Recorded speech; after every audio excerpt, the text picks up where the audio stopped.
And it's working. Okay, at least I hope it's working. If I get a text from Penelope telling me it's not working, then you'll see me fiddle. That's my wife. So she watches from home. So we are moving on in our story. If you've been following the weekly Parshiot, you know that we are now, everything is going to settle down, right? Finally, since the beginning of Genesis, it's all been rolling and rolling and rolling and rolling. But now Vayeishev, and he settled.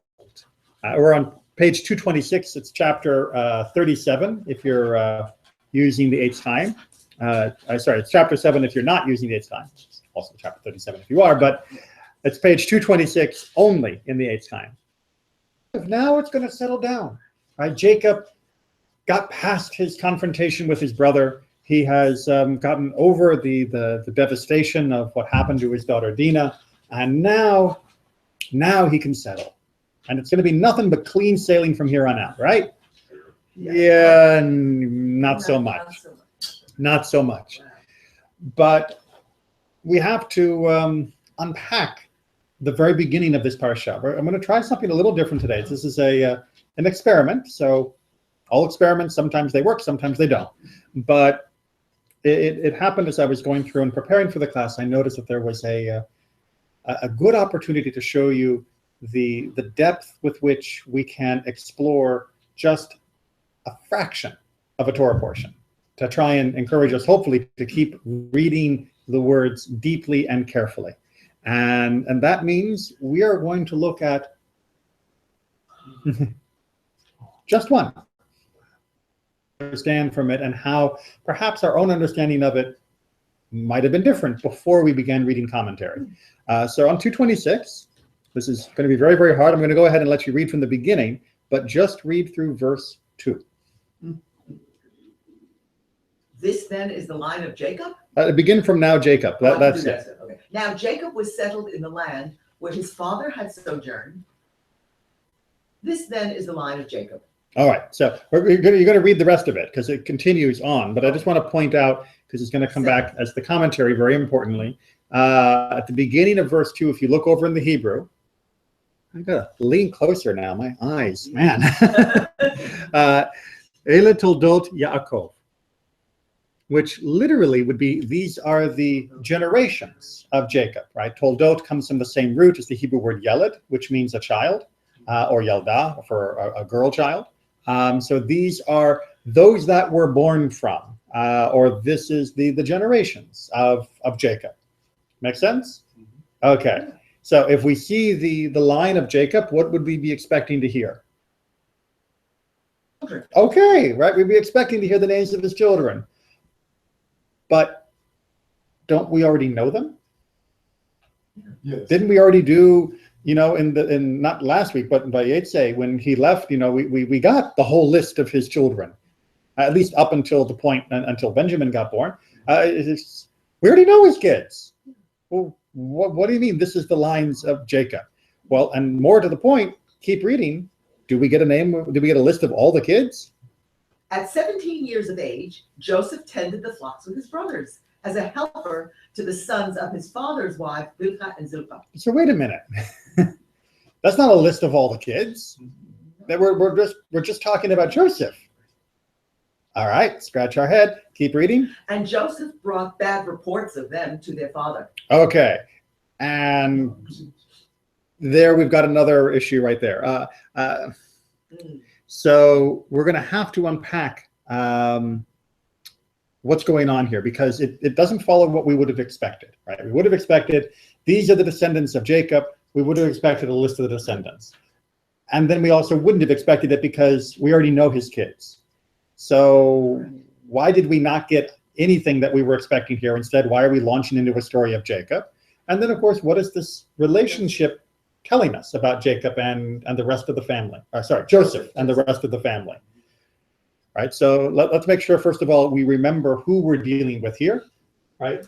Jacob had how many women helped produce the 12 tribes? That's the safest way, 4, right? So we had Leah, and we had Bilhah, and Zilpah, and exactly.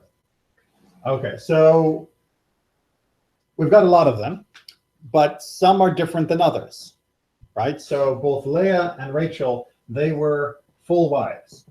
And sisters. And they were sisters with each other, exactly. Whereas Bilhah Yeah. and Zilpah, if it's a more complicated relationship, usually the term that's used in English is a handmaid, which means they were surrogates in this sense, right? So we're just going to use the word surrogate, and I'm going to make a ditto mark, meaning that although they gave birth to the children were considered credited to the wife on her behalf. Mm-hmm. But as we all know, that doesn't always work out so well. Just go back to the story of Hagar. And that means that the children born to this tend to be a slightly different status than the children born to the primary wives. Make sense? Yeah. All right, so the fact that we're getting this breakdown here of Joseph's relationship with the other brothers is based partly on this family structure that we've got. Good? Does the Hebrew call them, in English it says of his father's wives, Bilhah and Zilpah. On the Hebrew side, are they called wives or is there another word? Yes, yeah, they're called wives. They're called Yeah, wives. Nishei Aviv. Aviv, yeah. Oh, okay, Yeah. not anything lower, wow. Well, Not so feminine. right. I mean, the problem with the word nashim is that it can be both wife or woman. Oh, okay. It's a synonymous Isha. term, right? So isha, if the plural is nashim, and then the compound version is nishei. So it's his father's name. But it's the same way you would say wives, Yeah. right? So there's no way to know one way or the other, and they were wife-ish.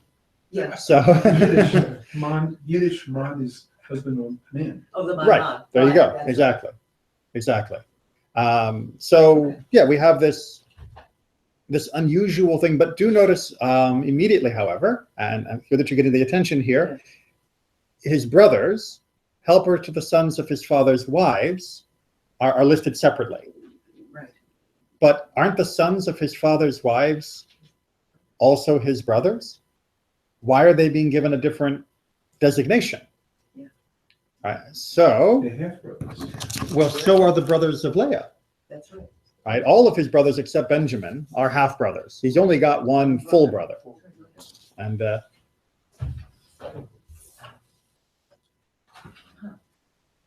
all right, so these are our comments for that verse. Yeah, for what in English is, what is it? 2 sentences and a semicolon. We got a front and back. And there's more I could have brought, but this we'll get to the kicker. We'll get to the kicker in a minute, but I don't want to spoil the surprise. All right, so let's start off with it's actually a bit of a preface by the commentator. Those who love pure reason should always remember that the sages have said a biblical passage must not be deprived of its plain meaning. All right, so let's make sure we understand what he's talking about here. He's saying that when you're reading a biblical passage, there is a tendency for many to jump to, what does this mean in the big picture, right? What is the midrash on this? What is this telling me about ethics? What is this telling me about God? What is this telling me about life? What can I learn from my own? What's the deeper meaning? And he's saying, yes, also pshat. There's the plain meaning, the simple meaning, and you can't just ignore the simple meaning. It's wonderful to talk about all the midrashim and all the stories and all the tales and all the extra lessons in philosophy and everything else we can learn, but you also have to understand the surface level. And that's going to be his job, is making sure we understand the plain meaning of the verse. Good? I bet you didn't realize it was going to take front and back to get the plain meaning of the verse. You probably are thinking, oh man, we're going real deep into like mystical. No, this is 2 pages for 1 sentence to get the surface level. Because the main point of Torah comes to teach us and tell us in hints found in the plain meaning of the text. The Haggadot and the Halachot and laws derived through lengthy words and the 32 and 13 laws by which we derive law from the text of the Torah. All right, so what he's saying is that if you don't have the plain meaning clear, then you can't get to all the deeper meaning. You can't get to the laws and the Haggadah. That's another word for like midrash type things, the tales. If you don't have the surface, then you have nothing to anchor yourself to climb down into the deep meaning. And unfortunately, a lot of people go diving before they've got that anchor. And so we're setting our anchor here. Make sense? Okay, onward. The Rishonim, Right, that's the earliest generation after the Talmud that were teachers and scholars. because of their piety, busied themselves with the drashot, which is The deeper meaning. as their focus, and they did not regularly delve into the plain meaning of the text. And because the Chachamim said Those were the earlier sages, like of the Mishnah and the Talmud. not to spend too much time with logic, and express the significance not of learning Torah, but of learning Talmud as having no greater measure. They did not regularly engage in establishing the plain meaning of the text. Right, so really interesting historical synopsis here, because it's right. That is to say, historically, when you go back through the body of Jewish literature, you'll find that the Torah and the rest of the Tanakh were finished long time ago. And you get lots of explanation about them in the very early days. That is to say, the Sifra and the Sifrei and the early days of point-by-point commentary. But very quickly, the sages take that as being sort of done, and they move on to the deeper meaning of, okay, what does this mean for law? What does this mean for our beliefs? What does this mean for our actions? And they don't go back and ever put a plain level of understanding to the text. They are running deep. And he says that's because they were the great sages and that was their main goal. And the ones who came right after had the goal of going even deeper than they had gone. To us, we've been left by the time this author is writing for like 1,000 years without having a clear tool to help us get that plain meaning. And the sages have all gone diving deep. What about the rest of us? I have one question. Yes. You just said then. How long, this is two sides, two Yes. things. If it were deep that they went into, Yes. there's books that would be written Oh, about absolutely. a book about 2 sentences. You're sitting in books. Yes. About these 2 sentences. Not necessarily full books about like just the 2 sentences, but in terms of the interconnectedness, as we're going to see as he begins to unpack parts of this, the implications of these 2 sentences are going to touch on multiple subjects. And so those subjects would have full books, and they would all eventually have their lines leading back to this sentence and others like it. But the problem that this person is saying, this author, is you don't, as a regular Torah reader, have all of those connections clear in your head already. Then when you read the Torah itself, you may not understand just that plain meaning. Well, as we all know, when you read a text, the way you think what it means is very different than what it actually means. It's just the way our brains work. We don't immediately understand just by having read it. 2 people can read the same word and come to very different understandings. We put our own experiences into it, so read it differently. And we also put our own ignorance into it. It's true. Sometimes we're just wrong. Sometimes we just read the words wrong, or we misinterpret. If a word has 2 meanings, we might pick one meaning rather than the other, and poof, we're off in the field. We're not taught yet early on the rules of exegesis. How people draw out the various drush level from the shock level. Right. And I'm sorry, I don't know how many people really understand that there are laws that govern this, or rules. Well, there are rules, but the thing is, those rules were used and done. That is to say, they're not being used now, and haven't been used historically, to create new interpretations that were considered authoritative. Right, because it's already been done. The work's been done. Well, and even if you thought you could find a new one, no one in the Jewish community is going to say, wow, thank you for discovering this new interpretation. A lot of people ask, well, how did they get there? And that's not taught how they got there. Well, and precisely because it's not replicable. We're not going to follow the same path they So did. you don't need to know how they got Well, it's important to know because it allows you to categorize and understand the work they did, which is why we do study it when you're actually studying exegesis more deeply. But because it's not being reproduced, because we're not doing the hard work of personal exegesis all the time, we don't know the rules. And what this commentator is arguing is we also don't know that surface level, because I don't have to anchor it personally to know the conclusion of what the law is and how I should believe and what I should do. I just need to focus on that. And he's saying that's not good enough. We need to go back and give that foundational understanding, that plain understanding. So then you'll understand why you're doing what you're doing and how it connects to the Torah itself. Basically, he's arguing that the Torah has been neglected. Right? Its surface level has been neglected. It's not that the commandments have been neglected, God forbid. People are studying how to live by the commandments beautifully, but they're not studying the Torah itself, by itself, for itself, and understanding it in itself. And that is what sparked his desire to write the commentary. Even Rashi, the father of my mother, set his heart to explaining the plain meaning of the text. Even my grandfather Shlomo was an adherent of this school. And I had an argument with him on that account, in which he admitted that he would make new commentaries according to the plain meanings that arise each day. Right, so it wasn't quite settled, even for Rashi. Well, this is Rashi's grandson, also known as Rashbam.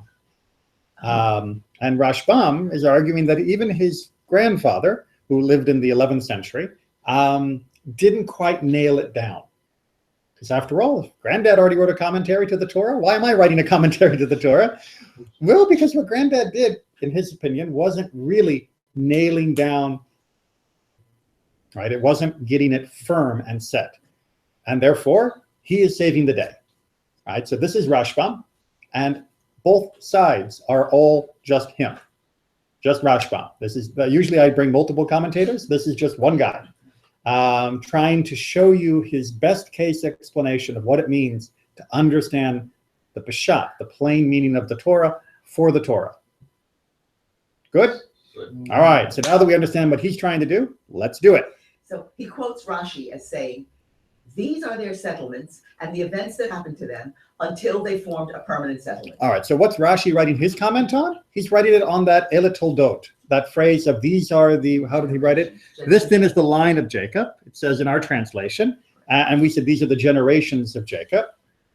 And like us, Rashi also said, how am I supposed to understand that? Because it's not a list of people. So this must just be about, when he says these are the generations, don't think of it as being family tree generations. Think of it as being the experiences of the generations, right? These are the events, right? These, like, what is it, like sands in the hourglass, so are the days of our lives. that soap opera, right? Or as the world turns, right? That's what he's saying. That's what Rashi believes, Ele Toldot Yaakov, because we have to understand it some way other than a family tree, because there is no family tree here.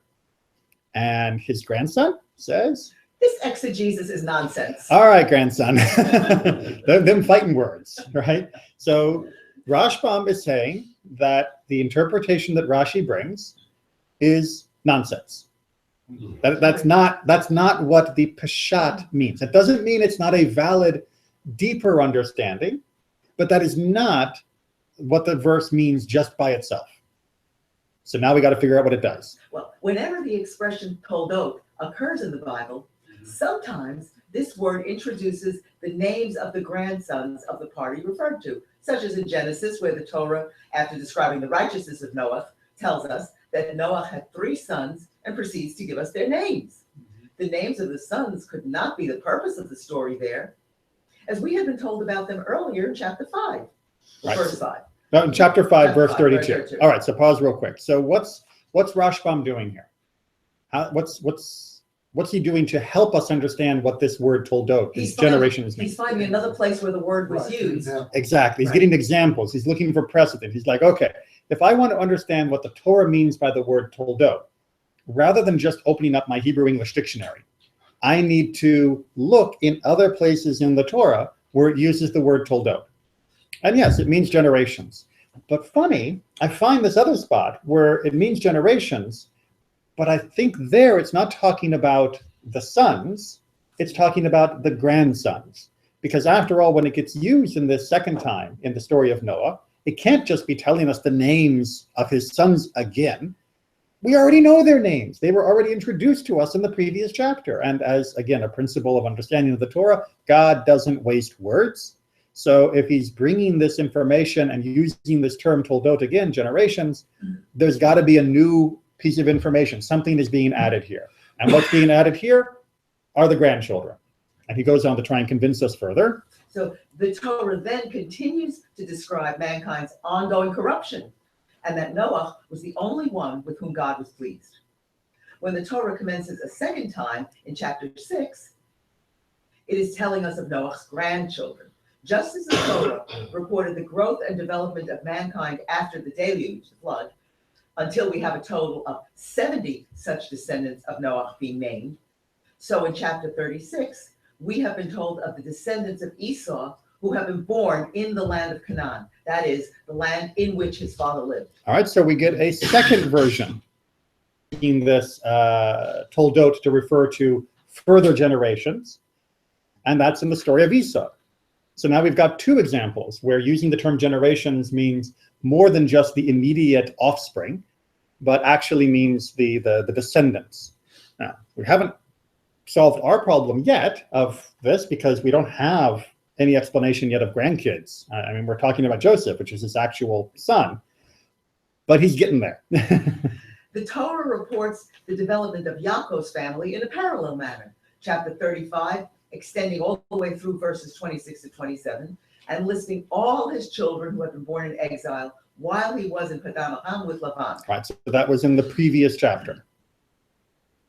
Now the Torah continues with the words Ele Toldot Yaakov, concentrating forthwith on the grandchildren who combine to make up a total of 70 prior to the descent of the family to Egypt. Okay, how are we going to get there with talking about Joseph? Details of the birth of these various grandchildren are being provided, beginning with the chronicle of what happened to Joseph, who at 17 years of age experienced traumatic events, as a result of which his older brother Yehuda separated from the other brothers and started his own family in Keziv and Adulam, siring 3 sons and grandsons, respectively, that is, Shelah, Peretz, and Zerach. The history of Yaakov's family became complicated further, with Yosef having been brought to Egypt as a slave, where Manasseh and Ephraim were born for him. Having attained high office, Yosef invited his father and family to join him in Egypt, so that ultimately 70 members of Yaakov's family wound up in Egypt. Moses had to record all this in order to substantiate his claim in Deuteronomy that your fathers descended to Egypt when they numbered only 70 persons. Okay. For these are the generations of Jacob. But notice what he did. He said that, excuse me, erase that. I need a bigger board sometimes. But then I have to move it around. So I'm okay. So these are the generations. And it's not just they lived.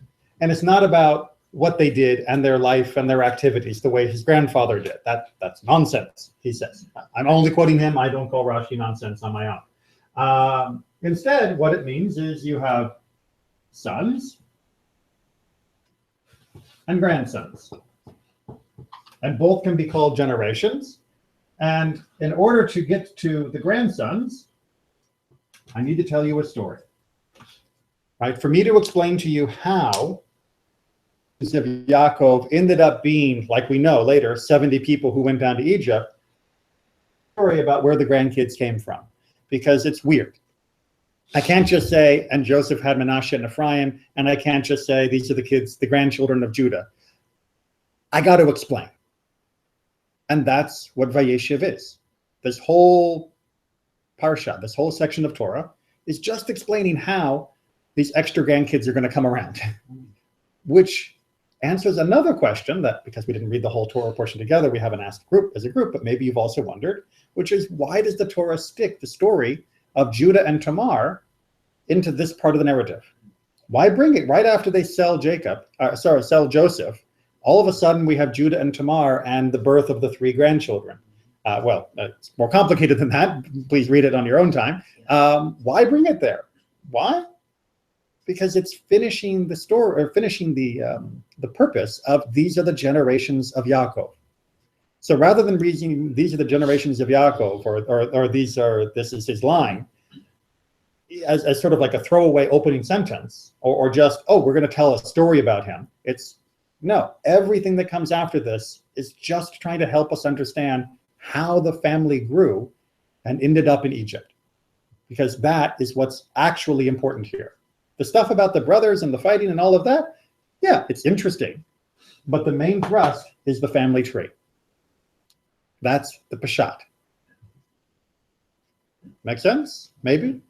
Rather than driving deep, it's a basic level, but understanding that the purpose of this whole story is getting us from Canaan to Egypt with 70 people, and knowing who they are gives us a different way of looking at this whole narrative. Right now we know where we're headed, we know why we're telling the story, and now the details can be interesting, and we're going to learn a lot from those details, but we need to understand the purpose of the story. And Rashbam argues the purpose is for understanding point A to point B with 70 people. Yes? No? Maybe? I know it's not as much fun as all the other stuff. But before you get to the fun, you have to understand the basic. That's his whole argument, is that, yeah, you can go dive deep and roll and frolic in all of the deep, goodness of all of the other interpretations. But understand the basic level. You really need to do that, or else you can just get lost or drown. All right, so let's see how much more he can pull out of this one verse, because we've only got the first sentence, or the first phrase in the sentence. Stating his age was necessary so that we realize that the separation of Yosef from his father, during which time Yaakov had considered him as dead, lasted for 22 years. The Torah testified in chapter 41 that Yosef was 30 years old when presented to Pharaoh, after which time 7 good years plus 2 years of famine occurred before Yaakov and family descended to settle in Egypt, making a total of 22 years of separation. All right, so other commentators come with all sorts of wonderful interpretations of why 17 is such an important number and what this meant and all of that. And his purpose, he says, no. The purpose is that we have a time bookend, right? We got 17 to start. We know he's 30 later, and then we can add on the 7 and the 2 of the good years and the bad years, because we knew how what the dreams meant. And so we can do the math, and now we know that it was 22 years that they were apart. We needed to know, remember, when A got to B, we need to know when the family moved. Now we have an answer to that, 22 years. If we hadn't had Joseph's date, or his age, we wouldn't have been able to figure that out, right? We would have just been guessing when it happened and how long everything was in between. So, very practical. Maybe? Yeah, that was good. Okay, Yeah, that one's not so bad. that was not so bad. All right. The sons of Leah are referred to as his brothers, seeing that they were the sons of a major wife, as opposed to the sons of Zilpah and Bilhah, who ranked lower on the social scale, though also half-brothers of Yosef. They are therefore referred to here only as the sons for their respective mothers. So remember our question we had a little while ago, which is why say his brothers, and why also say the sons of his father's wives, Bilhah and Zilpah? And the answer is because we're talking about two different groups. His brothers, those are the children of Leah. The sons of his father's wives, those are the sons of Bilhah and Zilpah. So rather than reading it as this does, tended the flocks with his brothers as a helper to the sons of his father's wife, or as being they are his brothers, it's no. He tended to the flocks with his brothers, period. And for the children of the sons of his father's wives, Bilhah and Zilpah, he was a helper. Right? We've divided the sentence in half because of the way he's reading this, rather than leaving it as being like a, what is the term, like a dependent clause, right? There's two different groups being referred to, right? That he was, Ro'eh Echav Batzon, right? That he was helping as a shepherd, he was tending the flock with his brothers. It's done. And for Bilhah and Zilpah's kids, he was this, well, we're not sure, actually. We're going to have to come back to this. That word's going to come up again in just a second. And But- we don't know when it says he brought bad reports of them to the father. We don't know who them refers to, do we? No, we don't. No, we don't. We're going to have to come back, and we're also going to spend a little bit of time about what bad reporting we're talking about here, and how that sentence as well could be misunderstood. So let's go ahead and talk about this rest of the difference between the two categories of children. He spent most of his time in the company of those 4 children who were far closer to him in age.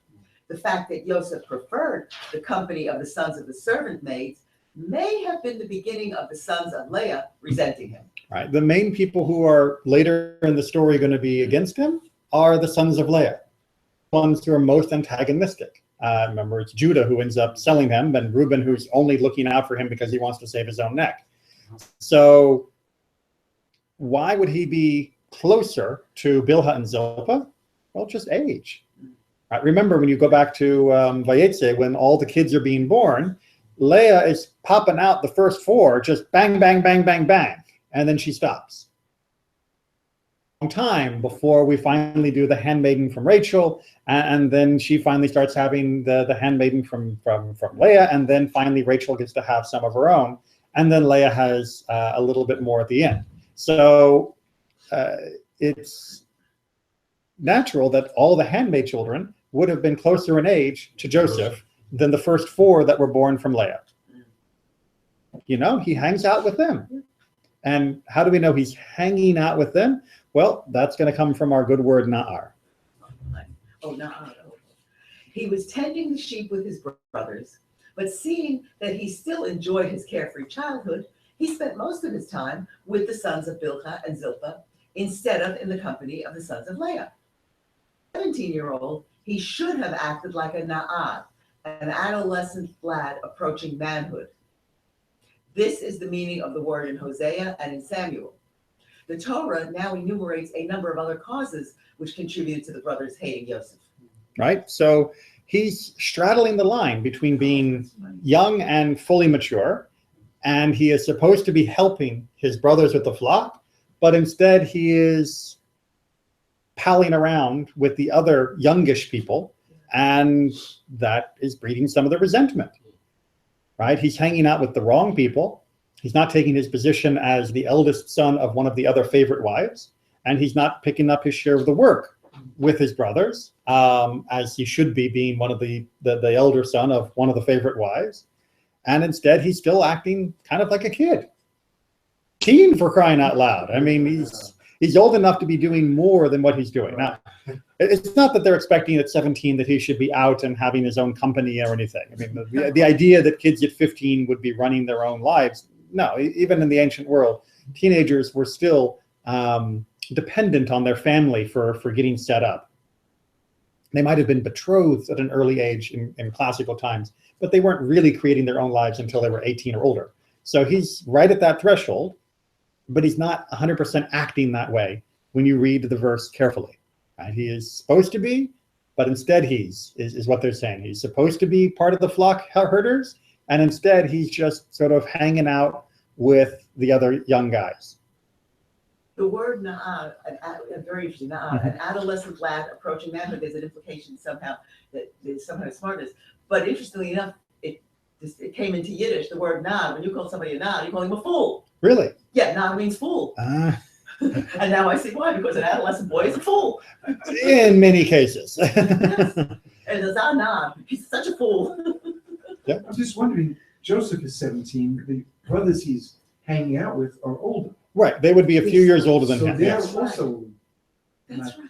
doing with Exactly right, but there is less of a social expectation on them because they are from the lesser mothers, right? So they are unlikely to be the full inheritors. They are unlikely to be the leaders of the people. But Joseph, being the favorite son of the favorite wife, who there would obviously be a natural bitterness already just laid in because of the mother's natural rivalry, are looking at him going, come on, step up, right? Okay, fine. These other guys, they've got lesser duties. We don't have as much, they don't have as much responsibility as we do because, you know, they're from the other women, but you do. And you're going to be expected to be right here with us as one of the full, and you're not. So before we've even gotten to Joseph's dreams, before we've even gotten to the father showing him favoritism with a coat of colors, we already have the groundwork for the resentment between them. And that groundwork, again, is important because, I erased it, that's going to tell us how we get from A to B. Right? We need to know about this resentment because Ela Toldot, these are the generations. We need to know how Joseph is going to end up with his own kids, and after the trauma, how Judah is going to split and end up with his own grandkids, if we're going to get from A to B with 70 people. So unpacking this verse as having some of that groundwork of the resentment that will lead to the eventual location of where those kids get born is important. I'm confused, or I missed a step in the logic. Joseph tended the flocks with his brothers, so he did. It sounds like he's doing his job with his real brothers. Well, that was his role.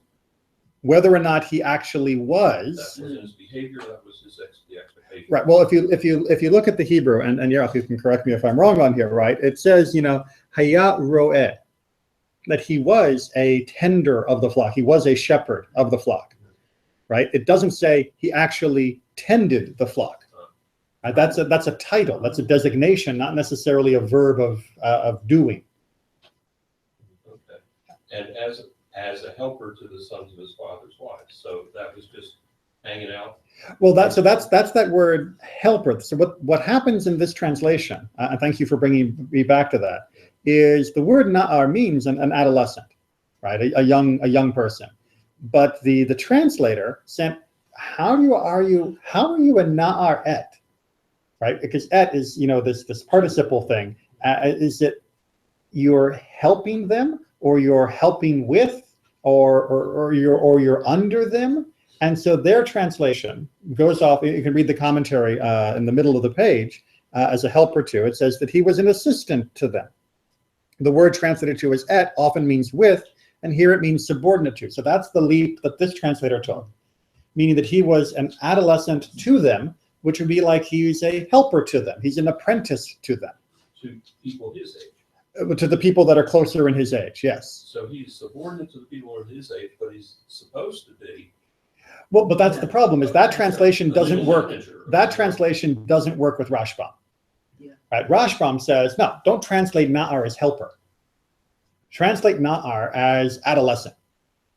He was hanging out as a teenager with these other guys. So he was supposed to be a roeh. He was supposed to be a shepherd with his brothers, but instead he was a na'ar with these guys. And these guys weren't even his full, real super brothers. They were the kind of sort of handmade people. And again, it's built off this question of why distinguish between brothers and the children of the, if you're not going to be saying that there are two separate groups here. Rashi's bringing here something very interesting. He's trying to say that Joseph actually looked like Jacob, and also he wants to show that Joseph is going in the same way like Yaakov. Yaakov was hated by Esau, yes, and the brothers hated Joseph. Yeah, the family rivalry thing is a long-standing issue. Yeah, it's not good in this family. So Rashi brings that in. In fact, even more, we're going to see that one of the reasons why Jacob would have loved Joseph more in the next verse is because he's the children of his old age. He dotes on hhim and gives him special, and part of the reasons Rashi says that is because he looks like him. There's been lots of really interesting anthropological studies about the idea that babies will often look like their parents in order to get their parents to treat them better. There was one very interesting thing, which I have never seen corroborated, but the hypothesis was that when they did the study, that babies in the very beginning tended to look, when they first came out, a bit more like the father than they did than the mother for the average appearance. Like when you ask the average people, you know, which parent does this baby look like? On average, people tended to see more resemblance to the father than the mother in the early days of birth. And the argument from this anthropologist went, well, that would be important because everyone knew who the mother was, but before DNA tests, we didn't know who the father was. And so the father would need reassurance from everyone else to say, oh, he's your son, that's your daughter. Look, it looks just like you. The father would need that in order to, you know, be a good father. It makes sense. Like I said, I've never seen extra research to back that up, but it was a very interesting hypothesis. So the idea that Joseph would look like Jacob, and that might be why Jacob liked him, then there may be some foundation there. And so Rashi might have been ahead of his time, as is usual. Okay. You could also see why the brothers would be resentful. You've got older brothers who are going to inherit, plus this younger one. Mhm. Well, the middle brothers are sort of not going to be the big inheritors. Right. I mean, you've got built-in resentments. Right, from the other brothers already. The other brothers already, which makes perfect sense, because if you were one of those middle brothers and everybody was being treated better than you Right. in terms of inheritance. Especially because the one thing you could rely on was, well, I'm here in the age line, Yeah. and the youngest one Right. should at least be below me. But no, the youngest one is going to leapfrog you, right? Because he was from the right wife. Yes. So that's going to cause some more problems. And then we have to come to this bad reports, right? So that's, Yeah. when you hear the phrase bad reports, right? What does that mean? Right? If someone were to say the supervisor brought a bad report of John to his boss, Mm. right? What does that mean? He's telling his boss what John's doing wrong. Okay, so he's telling his boss what John's doing wrong, or Or it could mean that it was a poorly written report, All right. inappropriate. it was an inappropriate report, right? So he brought a bad report. That doesn't mean that John actually did anything bad. It just means that the supervisor made a bad report, Yes. right? Is every report given to every manager 100% honest? No. So, you know, some supervisors say, if they don't like you, you're getting a bad report. Even if you were 100% a great worker, you're getting a bad report. Right? They'll always find something. Exactly. And if they like you, they'll always overlook something. So which is this? Right? Well, Rashbam's going to have his opinion. So our last paragraph at the bottom. The language is somewhat inverted regarding the reports and means the same as he brought reports of his brother's wrongdoing. This is in line with the interpretation of Vayeishev Rabbah, as quoted by Rashi, that Yosef told his father that the sons of Leah treated the sons of Bilhah and Zilpah with disdain. This with his own behavior toward these half-brothers of his, whom he professed to honor and spend extra time with them as proof of his considering them equal. All right. So, and here's his final piece of the puzzle. I remember, we're still on one verse, right? That the bad reports were reports of something that was bad, right? That he was bringing a report that his brothers were treating the sons of Bilhah and Zilpah badly. And he was telling his dad, you should see the way Leah's kids treat these other guys. I like hanging out with them. We're always together and we get on great. But Leah's kids, they treat them like they're second-class citizens, which they are. They're treating them like they're bad. You really have to do something about this. So what Rashbam has tried to do here is avoid going outside in order to fill in with extra stories or extra theories about what Yosef was saying. All he has to do, he thinks, is look at the whole verse.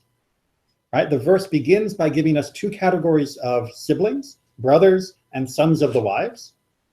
And then it gives us this two different terms, ro'eh and na'ar, of him being a shepherd and him being a lad. And it gives us this idea of their bad reports, or their reports, and it must all be connected. And therefore, if you just pull the pieces apart a little bit and lay them out, you can see that this is what Joseph is doing, and this is why people don't like him, and this is setting the stage. It thrown away, and it's going to, again, get us from point A to point B with 70 people. But we need to know why this is going to happen. So, questions before I just introduce another How much little. older were the sons of Leah than the sons of the handmaid? It's unclear. So 10 years? I think we can assume that somewhere around, because I mean, the oldest son of Leah, and when you have 4 being born, you would have had at least 2 to 3 years per kid, because they took longer to wean than we do nowadays. So I mean, it's possible they were closer, but if you figure on average 2 years sort of as a minimum, then the eldest, Reuben, would have been 10 years older than the youngest of her own kids. And then you go to the next generation of the handmaidens. We don't know how long they waited for that. So we're looking, it could be a 12-year gap. So we have adults basically treating children badly. Well, that would be, well, treating teenagers or young adults, 20-somethings or something badly. So yeah, there's a big enough gap that it could be somebody who was 36, who was being snide to a 20-year-old. So there's reason that Joseph may have brought these accusations. Absolutely. I mean, they might have indeed. Fighting, but I mean, and as we've already seen, inter-family fighting and rivalry, yeah, we do that a lot in this whole section of Genesis. Now, one of the reasons why was it a bad report or a report of something bad is so confusing is if you look in the verse in the Hebrew, right? It says, Vayeishev et dibatam ra'ah.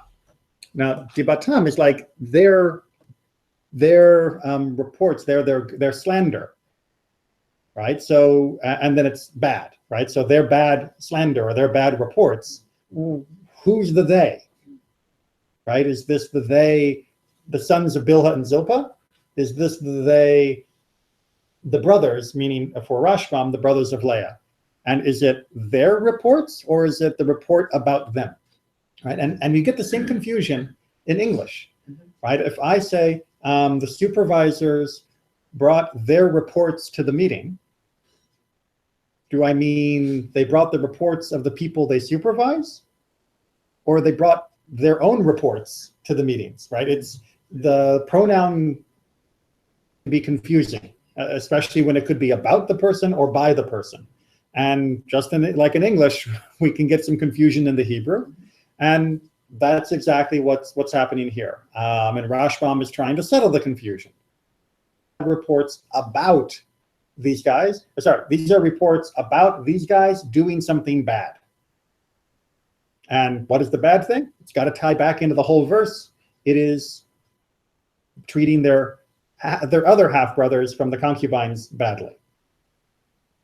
So within a matter of one verse, by Rashbam sort of unpacking this, we can see that all of this information is here to help set us up for this split that's going to occur in the family that will get us from point A to point B with 70 people. And everything else that comes afterwards is just moving us along that path. Make sense? Yeah. That's one verse. And one commentator, just with a mission. Like I said at the beginning, like he said at the beginning, his mission was the Peshat, to have the basic story of the Torah as the Torah wants the story to unfold. And yes, all of the other layers of understanding and of delving deeper are incredibly important and are all valid, but know the basic narrative, know the basic statements before you delve down. And know where the Torah is overall looking to go before you start delving down, because otherwise you're neglecting the Torah itself deep without enjoying the fruits of its own beauty. If you've ever been to an art museum with somebody or a poetry reading with somebody who was very sophisticated in understanding the genre, and you walk up to a painting and they begin telling you about, oh, it's a metaphysical deconstruction of the struggle of the author, of the painter, and you can see by the sublime use of the brushstroke and the colors. And it's like, isn't it a painting of fruit? It's like, you have to see the fruit first before you can deconstruct it into all those other teachings. And what Rashbam wants us to see is the story of the Torah itself before we pull out all these other little pieces and insights from the clue and all the clues. Again, he believes the clues are there that will lead us to all these other insights. That's just not his job. That's the job of all the other commentators and all the other texts that we have. But he wants to make sure we don't miss the fruit. See the story itself and in all of its detail. And that doesn't just mean read the story. It means read it very, very carefully. Questions? Comments? Okay. We finished one verse. Well done.